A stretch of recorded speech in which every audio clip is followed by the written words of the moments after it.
তো hello everyone, আবার ফিরে এলাম। 2 নাইট 3 ডেজের প্ল্যান টোটাল। দাঁড়িয়ে আছি এখন রাজগ্রামে। কারা কারা আছে? অঙ্কিত, বিভাস, সেট শুকলাল।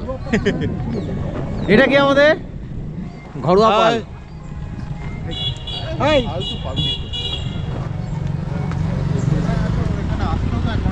এখানে রেখে দিন, এখানে দিন। খাওয়া দাওয়া হয়ে গেল, খাওয়া দাওয়া হয়ে গিয়ে এবার স্টার্ট করছি। এসে গেলাম স্বপ্নপুরীর মধ্যে, জয়পুর ফরেস্ট। ও লাভলি।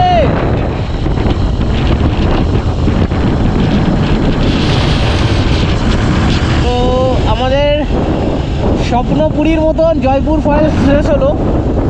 এইবার আগে থেকে আমাদের একদিকে লেফট টার্ন নিতে হবে, যেটা বিষ্ণুপুর রাস্তায় ঢুকছে। আমরা বিষ্ণুপুর ঘুরবো, সোজা রাস্তাটা পুরুলিয়া চলে যায়। আর এই যে বিষ্ণুপুরের গেটটা,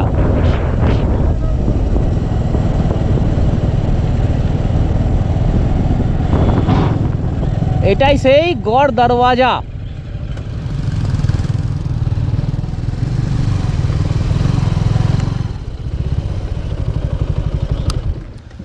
এটা গড় দরওয়াজা। এটা একটা দুর্গ ছিল এক সময়, বোঝাই যাচ্ছে। আর এটা সেই দুর্গের তোরণটা,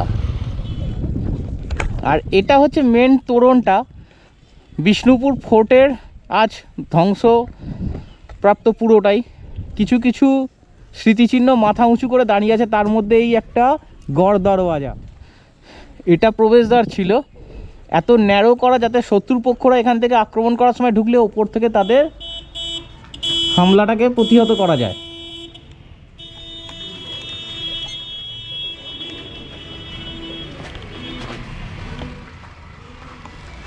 স্যার গাড়িটা একটু সাইড করে দিলেন না, অন্য কেউ বেরোতে না না, আমি করে দিই।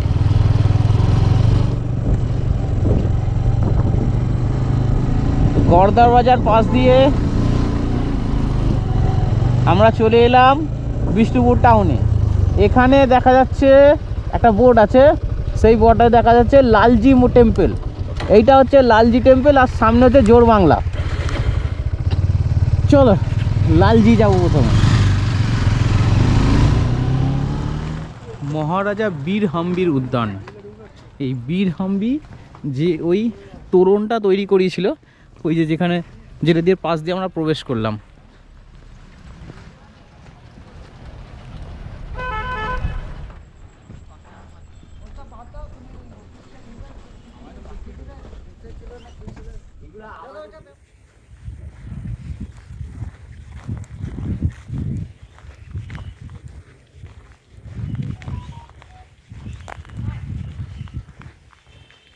এটা লালজি টেম্পল,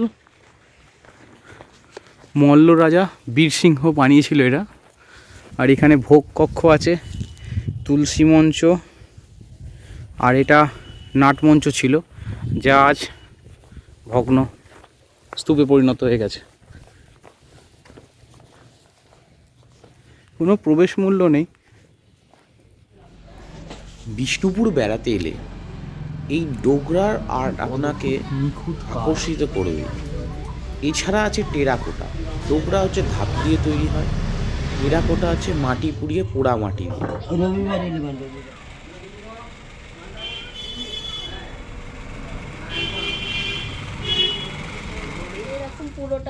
কি কি নেওয়া হলো তাহলে? এইটা একটা নেওয়া হলো, না না বলছি আর নিচে পুরোটা একটা কালো। প্রাচীন মন্দির এটা। আর এই যে অক্ষয় বট বিরাট, আর সরি মৃন্ময়ী মাতার মন্দির এটা। এই যে দুর্গা মূর্তি এখানে রয়েছে। আর ওই কানের দুল সব এখানে, হাড়ের সেট দেখলাম 60 টাকা করে নিচ্ছে। ওই ওরা কিনতে শুরু করে দিল। আমি যাই জোর বাংলা টেম্পলটা ততক্ষণ দেখে আসি। এসে দাঁড়ালাম রাধেশ্যাম টেম্পলের সামনে। এটা রাধেশ্যাম টেম্পল। আর ওই কোণে আছে জোর বাংলা টেম্পল, আর আগে আছে লালজি টেম্পল। এবার লালজি টেম্পল যাব।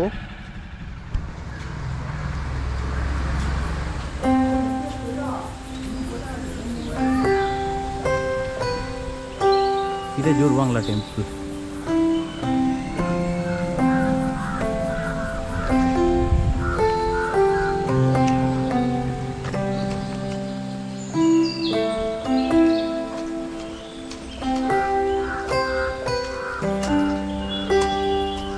অ্যাকচুয়ালি এটা রাধেশ্যাম টেম্পল, জোরবাংলা টেম্পল ওইখানে।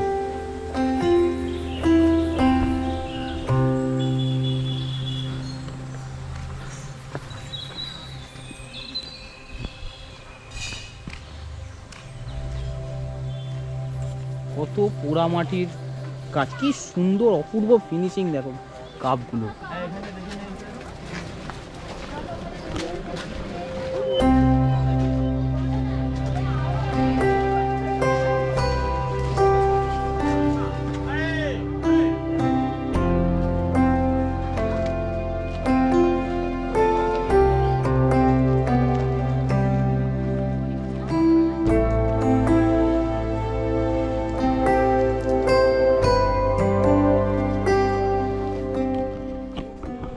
দাঁড়িয়ে আছি জোরবাংলা টেম্পলের সামনে।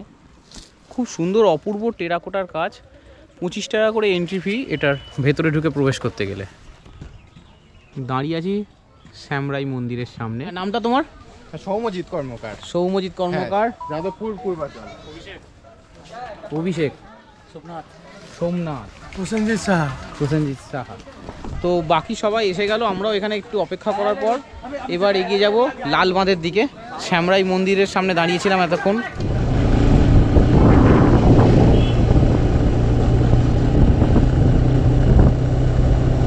শ্যামরাই মন্দির ঘুরে আমরা এগিয়ে চললাম লাল বাঁধের দিকে।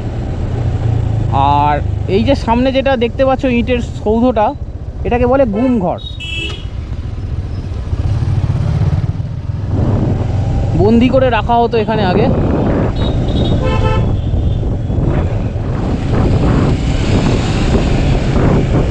এগিয়ে চললাম লাল বাঁধের দিকে। আর এইটা হচ্ছে লাল বাঁধ। বিষ্ণুপুরে যে দুর্গ ছিল, বিষ্ণুপুর টাউনে জল সরবরাহ হয় মেন এটা। এটা লাল বাঁধের ওপর রাস্তাটা। সানসেট খুব সুন্দর হয়, বোঝাই যাচ্ছে। আর চলে এলাম বিষ্ণুপুরের বিখ্যাত স্থাপত্য রাসমঞ্চের সামনে। এই যে এটা রাসমঞ্চ, খুব সুন্দর জায়গা এটা।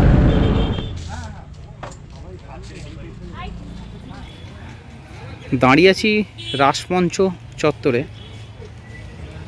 অনলাইনে 20 টাকা, অফলাইনে 25 টাকা করে টিকিট।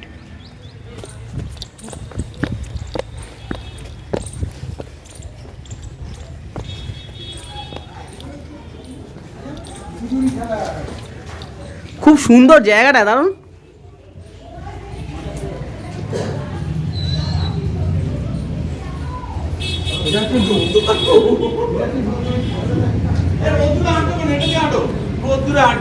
মোটামুটি খুব ভালো লুকোচুরি খেলা যাবে এখানে। কোথায় লুকোচুরি খেলা যাবে? রাসলীলা কথাটার মানেটা কি? এটা শ্রীকৃষ্ণের মানে লুকোচুরি কে বলে? এই তুলি দিদি যাবে।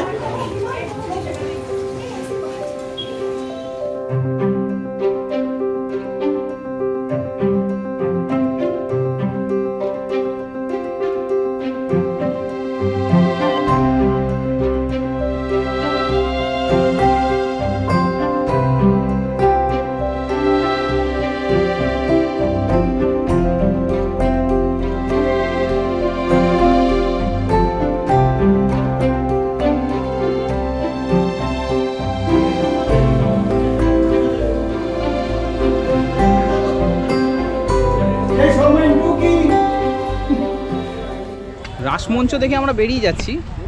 রাসমঞ্চতে এসে একটা ট্রিক্স জানতে পারলাম যে 25 টাকা করে যে টিকিটটা কাটা হয়, সেটা 3টে মন্দিরে এন্ট্রি করতে পারবেন ওই এক টিকিটে। একটা হচ্ছে শ্যামরাই টেম্পল, আর একটা হচ্ছে জোরবাংলা টেম্পল, আর একটা হচ্ছে এই রাসমঞ্চ। আমরা আগেরগুলো ঢুকিনি, এখানে এসে টিকিটটা কাটলাম যখন এইটা জানতে পারলাম, তো আমি এটা শেয়ার করে নিলাম তোমাদের সাথে। সেকেন্ড টাইম তোমরা যখন ফিউচারে আসবে এই ভুলটা করো না। এখন আমরা এগিয়ে চলছি মুকুটমণিপুরের দিকে। মোটামুটি 4-5টা স্পট বাদে ম্যাক্সিমামটাই ঘোরা হয়ে গেল। মোটামুটি বিষ্ণুপুর একদিনেই ঘোরা যায় যদি নিজের গাড়ি থাকে, কলকাতা থেকে আসেন।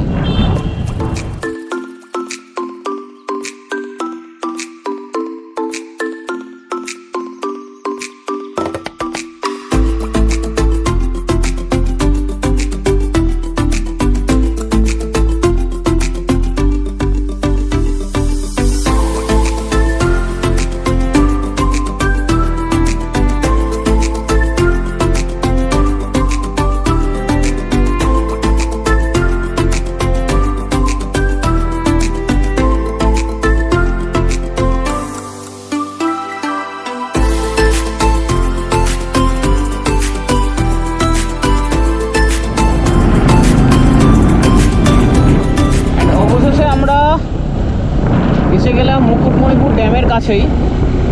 Welcome to Kangsabati dam.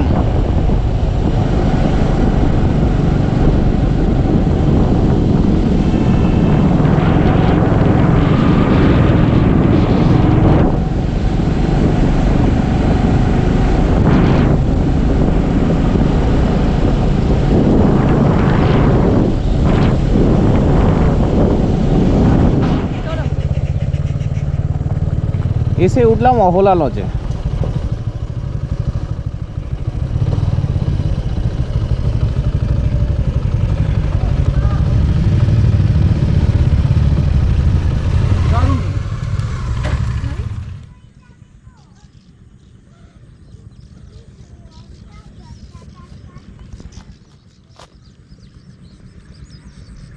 দাঁড়িয়ে আছি মুকুটমণিপুর ড্যামের সামনে। গতবার এখানটায় চান করেছিলাম, তখন জল ওইখানে ছিল, জল অনেক কম ছিল।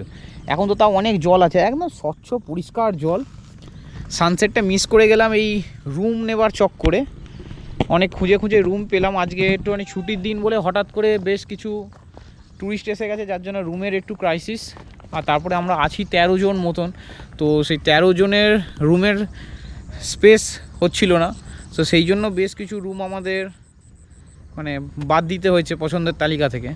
তো অবশেষে যেটা পেলাম সেখানে রুম নিলাম। এখন এসছি ড্যামের ধারে, একটু গল্প করব, আড্ডা দেবো, দিয়ে রুমে ফিরে চলে যাব।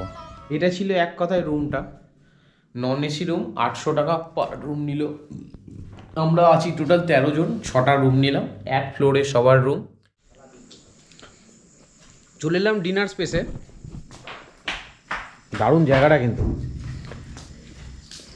এই যে রুটি চিকেন এসে গেছে, গরম রুটি সহযোগে চিকেনটা অতি উপাদেয়। এটাকে সাঙ্গ করি।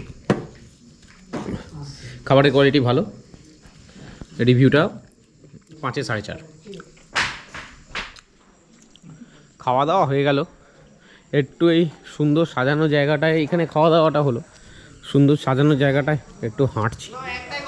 এই যে বাইকগুলো সব এখানে পার্কিং করে রাখা আছে।